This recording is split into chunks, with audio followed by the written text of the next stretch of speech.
మన ప్రభు అయిన యేసుక్రీస్తు పరిశుద్ధమైన నామములో ఈ ఉదయకాల ధ్యానాంశాలు వినుచున్న మీ అందరికీ శుభాలను తెలియచేస్తూ ఈ ఉదయకాల ధ్యానాంశము కొరకై దేవుని వాక్యాన్ని చదువుదాం. పరిశుద్ధ గ్రంథములో నుండి కొలస్సీలకు రాసిన పత్రిక 1వ అధ్యాయము 19వ వచనము నుండి 22వ వచనం వరకు. ఆయన యందు సర్వ సంపూర్ణత నివసింపవలననియు ఆయన శిలువ రక్తము చేత సంధి చేసి ఆయన ద్వారా సమస్తమును, అవి భూలోకమందున్నవైనను పరలోకమందున్నవైనను వాటన్నిటినీ ఆయన ద్వారా తనతో సమాధాన పరచుకొనవలననియు తండ్రి అభిష్టమాయెను. మరియు గత కాలమందు దేవునికి దూరస్తులను మీ దుష్క్రియల వలన మీ మనస్సులో విరోధ భావము గలవారై ఉండిన మిమ్మును కూడా తన సన్నిధిని పరిశుద్ధులుగాను నిర్దోషులుగాను నిరపరాధులుగాను నిలువబెట్టుటకు ఆయన మాంసయుక్తమైన దేహమందు మరణము వలన ఇప్పుడు మిమ్మును సమాధానపరచెను. యేసుక్రీస్తు శిలువ మరణము ద్వారా మానవాళినందరినీ కూడా సమాధానపరచటానికి తండ్రి అయిన దేవుడు తన కుమారుడిని ఈ లోకానికి రక్త మాంసములు గలవాడిగా ఆయనను ఈ లోకానికి పంపించి సర్వ మానవాళిని తనతో సమాధానపరుచుకోవడానికి శిలువ మరణమునకు తన కుమారుడిని తండ్రి అప్పగించారు. ఆయన మనందరి స్థానములో ఆయన శ్రమ పడడానికి, ఆయన రక్తాన్ని చిందించటానికి, తన ప్రాణాన్ని అర్పించటానికి తండ్రికి అభిష్టమాయెను. ఎందుకు అనంటే ఆయన యందు సర్వ పరిపూర్ణత నివసింపవలనని ఆయన శిలువ రక్తము చేత సంధి చేసి భూలోకములో ఉన్నవైనను పరలోకములో ఉన్నవైనను సమస్తమును ఆయన ద్వారా తనతో సమాధానపరుచుకోవడం తండ్రికి అభిష్టమైంది. ఆదాము అవ్వలు పాపము చేయడము ద్వారా దేవునితో ఉన్న ఆ సహవాసమును సమాధానాన్ని పోగొట్టుకున్న కారణము చేత అసమాధానముతో ఆనాటి నుండి ఈనాటి వరకు మనుషుల జీవితములో అసమాధానము ఏలుబడి చేస్తూనే ఉంది. ఏ కుటుంబములో చూసినా, ఏ వ్యక్తిలో చూసినా, సమాజములో చూసినా ప్రతి చోట కూడా అసమాధానము రాజ్యమేలుతూ ఉండగా ఈరోజు అనేక కుటుంబాలు విచ్ఛిన్నమైపోతూ ఉన్నాయి.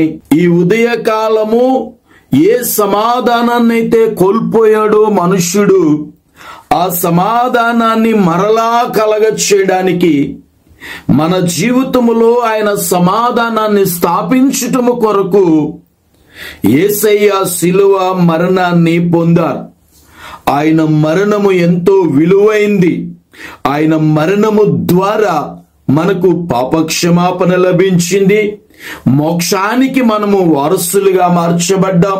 ఆయన శిలువ మరణము మానవాళికి విలువను తీసుకొచ్చింది, ఆశీర్వాదాన్ని తీసుకొచ్చింది.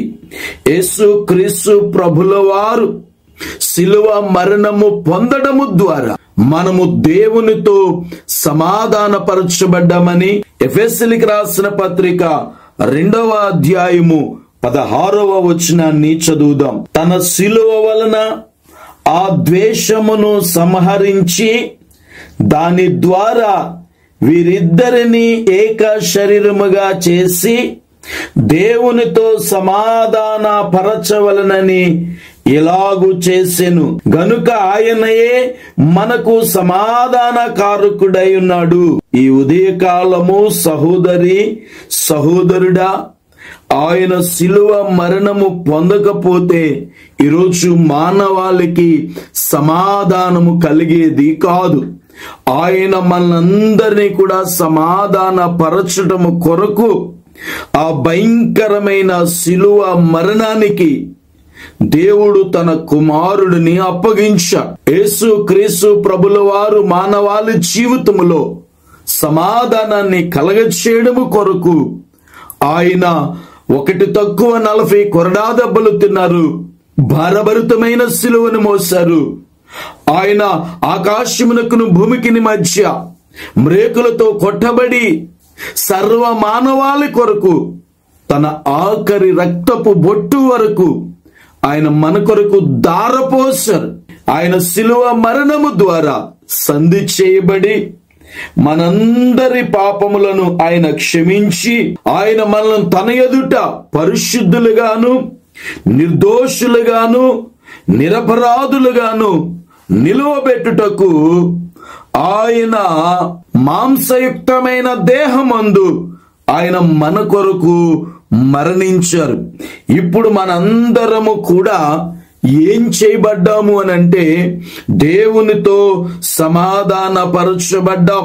రోమీయులకు రాసిన పత్రిక 5వ అధ్యాయము 10వ వచనాన్ని చదువుదాం.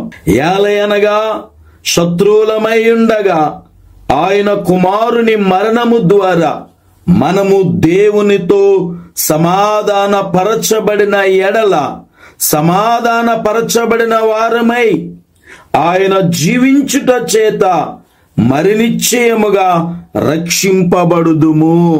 దేవునికి స్తోత్రం.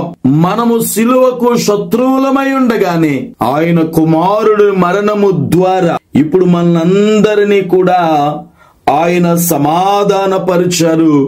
ఆయన సమాధానాన్ని మనకి కలగచేశారు. మన దేవుడు ఎవరు అనంటే సమాధానానికి కర్త అయినటువంటి దేవుడు. ఈ ఉదయకాలము మీ జీవితములో సమాధాన నెమ్మదిని కోల్పోయి అసమాధానముతో నలిగిపోతూ ఉన్నారేమో.